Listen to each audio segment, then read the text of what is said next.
जब गौतम बुद्ध अपना धर्म प्रचार कर रहे थे, वे पूरे भारत में घूम घूम कर लोगों को धर्म का उपदेश देते थे और उन्हें जीवन के सही मार्ग की दिशा में प्रेरित करते थे।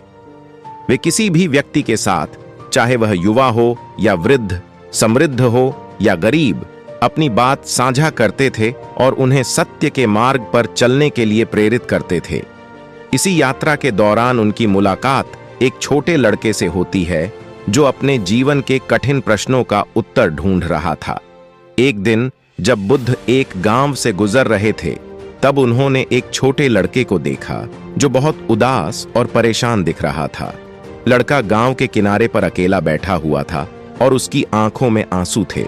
बुद्ध ने लड़के की ओर देखा और उसकी परेशानी को समझते हुए उसके पास पहुंचे।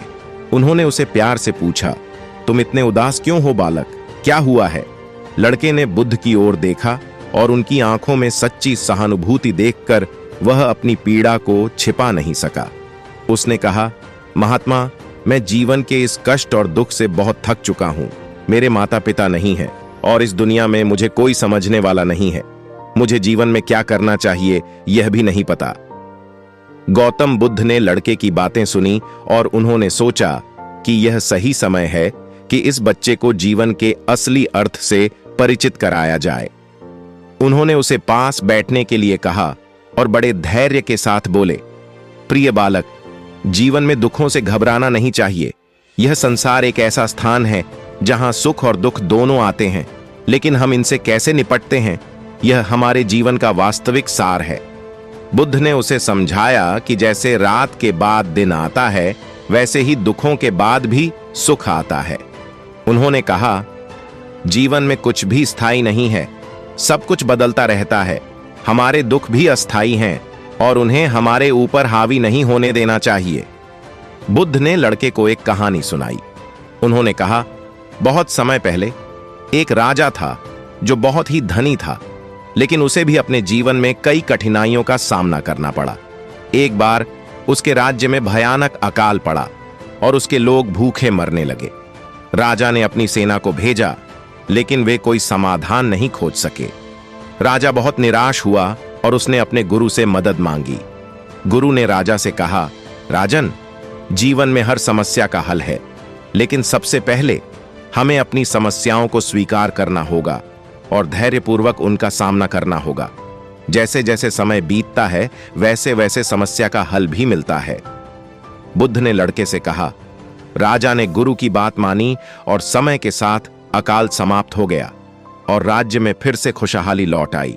इस प्रकार जीवन में हमें हमेशा धैर्य और समर्पण के साथ समस्याओं का सामना करना चाहिए।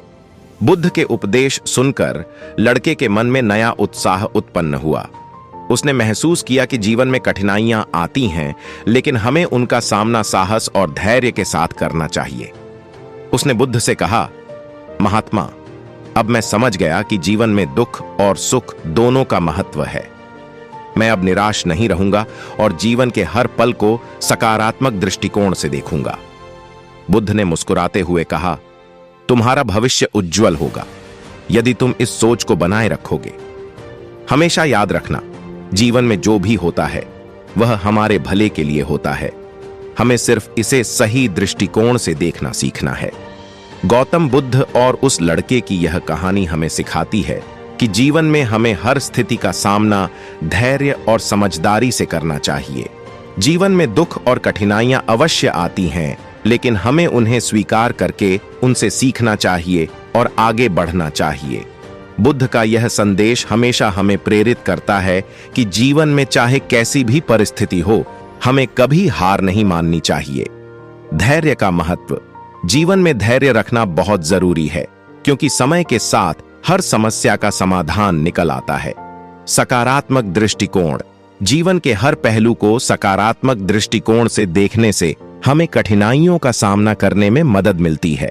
साधारण जीवन। जीवन को सरल और सामान्य रूप में स्वीकार करना ही सच्ची बुद्धिमत्ता है। गौतम बुद्ध के जीवन की कहानियां और उनके उपदेश सदियों से लोगों के लिए प्रेरणा का स्रोत रहे हैं। उन्होंने हमें सिखाया कि सच्ची शांति और सुख का मार्ग हमारे अंदर है और उसे पाने के लिए हमें अपने मन को नियंत्रित करना और जीवन के उतार चढ़ावों को समझदारी से स्वीकार करना चाहिए। इस कहानी के माध्यम से हम सभी को यह सीखने की प्रेरणा मिलती है कि चाहे जीवन में कैसी भी परिस्थिति हो, हमें उसका सामना साहस और धैर्य के साथ करना चाहिए और यही सही मायने में बुद्ध के मार्ग का अनुसरण करना है।